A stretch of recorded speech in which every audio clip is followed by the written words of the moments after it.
World affairs. मैं हूं प्रशांत Dhawan. Now ये जो ट्वीट आप अपने सामने देख रहे हैं आज के समय वायरल हो चुकी है। यहाँ पर Patrick Collison, Patrick by the way मैं आपको ये बता दूं, ये सीईओ है ऑफ स्ट्राइप। स्ट्राइप अपने आप में बहुत बड़ी कंपनी है, पेमेंट्स रिलेटेड जो सॉफ्टवेयर है ये लोग डेवलप करते हैं। इन्होंने यहाँ पर ये कहा कि आज के समय गूगल, माइक्रोसॉफ्ट, एडोबी, IBM, पैलो अल्टो नेटवर्क्स, उसके अलावा अब तो ट्विटर भी, इन सब के जो चीफ एग्जीक्यूटिव ऑफिसर है, सीईओ, ये अब इंडियन है। मतलब कि जो इंडिया में पैदा हुए थे अब यूएस में आ चुके हैं।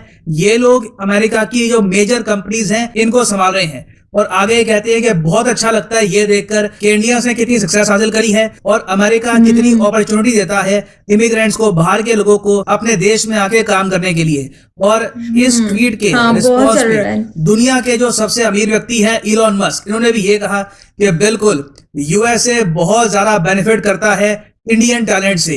अब यहाँ पर आप कहोगे मगर ये कोई ऐसा टॉपिक है जिसको लेकर हम जश्न मनाएं, जिसको लेकर हम खुश हो, क्योंकि घूम फिर के हमारा टैलेंट हुआ क्या है कि हमारा टैलेंट जो इंडिया में काम कर सकता था, जो इंडिया में कंपनीज क्रिएट कर सकता था, वो इंडिया से बाहर चला गया और अब यूएसए में जो इनकी मेजर कॉर्पोरेशंस हैं उनको संभाल रहे। तो सैड बात है, ब्रेन ड्रेन हो रहा है। ब्रेन ड्रेन को लेकर हम खुशियां क्यों मनाएं? देखिए, एक टाइम पर बिल्कुल ऐसा होता रहा, मगर आज के समय ये काफी हद तक रुक चुका है।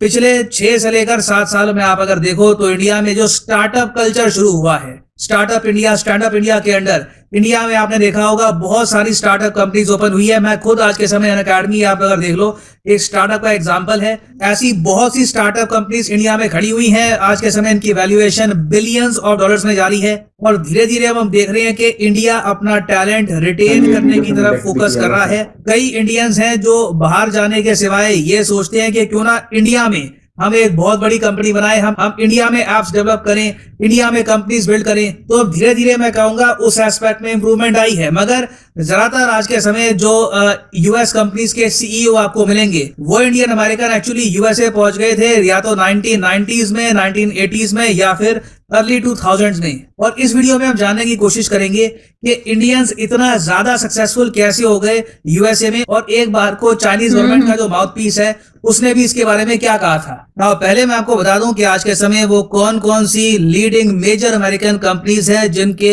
हेड बन चुके हैं इंडियन अमेरिकन। तो यहाँ पर अगर हम देखें, अभी रिसेंटली आपने सुना होगा पराग अग्रवाल ने जैक डॉर्सी को ऑल टुगेदर रिप्लेस कर दिया है as the CEO of Twitter. ये अपने आप में काफी बड़ी अकॉम्प्लिशमेंट है। उसके अलावा आपको पता होगा सुंदर पिचाई के बारे में। जब भी हम इंडियंस के आर्गुमेंट हारने लगते हैं किसी अमेरिकन के साथ, यूरोपियन के साथ, सीधा हम सुंदर पिचाई का एग्जांपल देते हैं।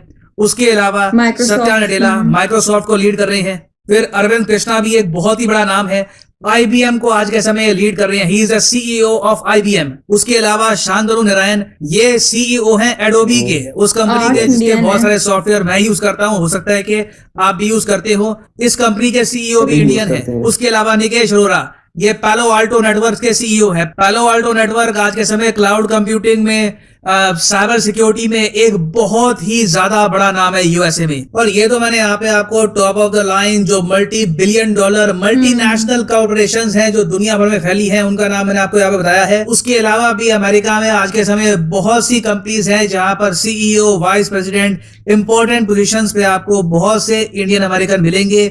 इवन दो इंडियन अमेरिकन की जो टोटल आप अगर आबादी देख लो यूएसए की टोटल पॉपुलेशन में, ये रफली 1% से लेकर 1.5% के आसपास है। तो ट्रेमेंडस सक्सेस हासिल करी है हमारे लोगों ने वहां पर जाकर। और एक बार को चाइना का जो सरकारी मीडिया है ग्लोबल टाइम्स 2018 में, इसने भी ये बात नोट करी थी। यहाँ पे आप देख पाओगे इन्होंने खुद कहा, चाइनीज लोगों ने, ये खुद की असेसमेंट प्रॉपरली करते हैं काफी बार। इन्होंने कहा था कि इंडियंस ने कंप्लीटली आउट परफॉर्म कर दिया है चाइना को ओवरसीज कॉर्पोरेट मैनेजमेंट में। अब यहाँ पे आप कहोगे इसका रीजन होगा ना चाइना अपने जो होनहार लोग हैं उनको जाने नहीं देता। देखो कुछ केसेस में होता है, मेडिकल फील्ड में थोड़ा बहुत ऐसा होता है, मगर ओवरऑल आप अगर देखो यूएसए में सबसे ज्यादा जो इमिग्रेंट्स हैं वो 3 देशों से आते हैं। नंबर 1 तो है मैक्सिको, मगर मैक्सिको से जो इमिग्रेशन होती है यूएसए में, इसमें से पहली बात तो बहुत सारी इलीगल तरीके से होती है।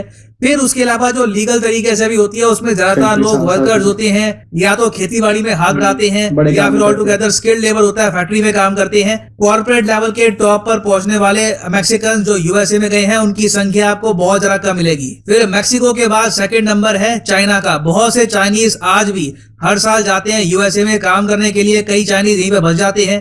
फिर तीसरे नंबर पे आता है इंडिया का नाम, मगर तब भी चाइना से पीछे रहकर भी आप देख रहे हैं ऑल टुगेदर इंडियंस ने कंप्लीटली आउट परफॉर्म कर दिया है चाइनीज अमेरिकन को इन यूएस। और ये बात चाइना का ग्लोबल टाइम्स खुद एडमिट कर चुका है। और इन लोगों ने आगे ये भी कहा था कि इसका रीजन ये है कि कॉर्पोरेट मैनेजमेंट में इंडियंस बहुत अच्छे हैं और चाइना को अपना खुद का जो होम ग्रोन टैलेंट है ये इम्प्रूव करना होगा अगर हमको कैचअप करना है। क्योंकि मैं आपको ये बता दूं, अगर इतने सारे इंडियंस इंडिया से बाहर निकल के यूएसए में इतना कुछ अकॉम्प्लिश कर रहे हैं तो इसका मतलब ये है कि ओवरऑल इंडिया में बहुत से लीडर्स पैदा हो रहे हैं, बहुत से लोग पैदा हो रहे हैं जिनकी एक सोच है कि कंपनी को ग्रो कैसे करना है। ये ऐसे लोग कल को अगर इंडिया में काम करना स्टार्ट कर दे, जो हम देख रहे हैं कि आज के समय हो भी रहा है, तो उससे हो सकता है कि इंडिया में कल को मेजर कंपनीज खड़ी हो। नाउ यहाँ पर क्वेश्चन ये आएगा कि इंडियंस ने किस तरीके से मैक्सिकन, अमेरिकन और प्रीटी मच दुनिया भर के लोगों को बीट कर दिया, अफ्रीकन को बीट कर दिया, जापानीज लोगों को, रशियंस को। किसी भी नेशनैलिटी की इतनी डोमिनेंस आपको नहीं मिलेगी दुनिया की टॉप कंपनीज में जितनी इंडियंस की है। तो इसका रीजन क्या है? देखो, रीजन बहुत सारे हैं। नाउ सबसे बड़ा रीजन तो यहाँ पर मैं ये कहूंगा कि इंग्लिश लैंग्वेज स्किल्स मैटर करती है। जो चाइनीज लोग जाते हैं चाइना से यूएसए में, उनकी लैंग्वेज स्किल्स उतनी ज्यादा डेवलप होती नहीं है जितनी इंडियंस की होती है। बहुत से इंडियंस हैं जो आराम से अपनी इंग्लिश और ज्यादा एक्सेंट के हिसाब से इंप्रूव कर लेते हैं और आराम से अमेरिकन कॉर्पोरेट कल्चर में कम्युनिकेट कर पाते हैं। क्योंकि जब तक आप सामने वाले आदमी को अपनी बात सुनाओगे नहीं, बात नहीं कर पाओगे उससे प्रॉपरली, तब तक कैसे आप प्रमोशन पाओगे, कैसे आप कंपनी में अपने आइडिया शेयर करोगे? ये फैक्टर तो ये है। फिर एक और बहुत ही बड़ा फैक्टर है जो देखा गया है वेरियस कॉर्पोरेशंस में, परसवेरेंस।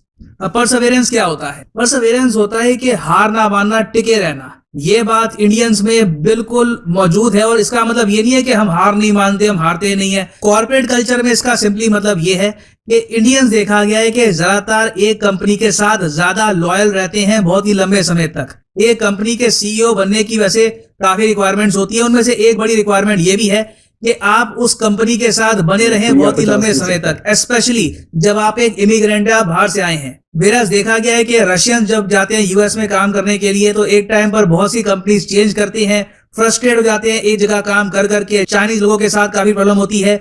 इंडियंस उस मामले में मेंटली बहुत ज्यादा टफ हैं, वेट करते हैं, दे परसवियर और धीरे धीरे कॉर्पोरेट लैडर क्लाइम करते करते ये सीईओ बन जाते हैं। इसका एग्जांपल मैं आपको बताता हूँ। नडेला साहब आज के समय माइक्रोसॉफ्ट को लीड कर रहे हैं। ऐसा नहीं है कि रातों रात इनको कहीं से भी पकड़ के सीईओ बना दिया।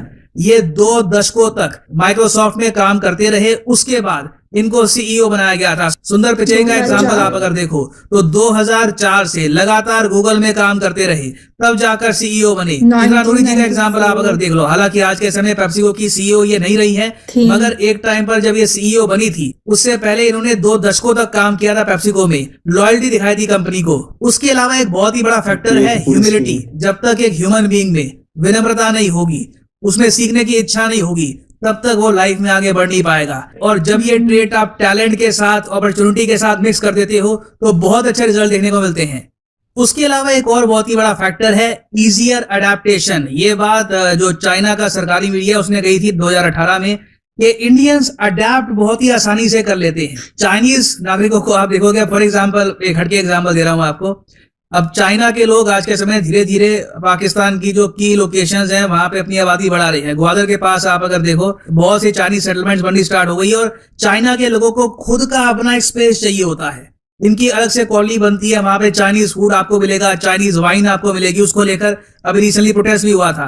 जापानीज लोग इंडिया में आते हैं, आपको पता होगा जापानीज लोगों के लिए इंडिया में अलग से टाउन बन रहे हैं, वहां पे सिर्फ जापानीज लोग ही रहते हैं, उनका रहन सहन अलग ही होता है, तो उनको एक अलग टाइप का ही चाहिए होता है। तो ये आप कह लीजिए स्ट्रॉन्ग पॉइंट नहीं है, ये कमजोरी है कि ये घुल मिल नहीं पाते आराम से।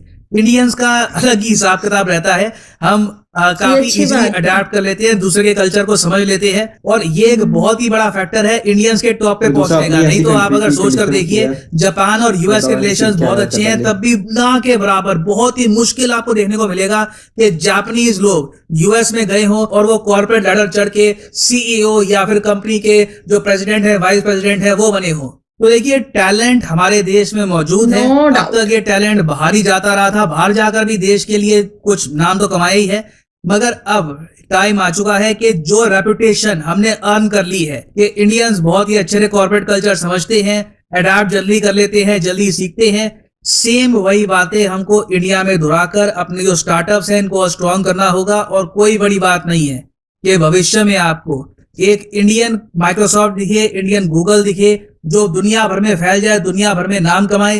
दैट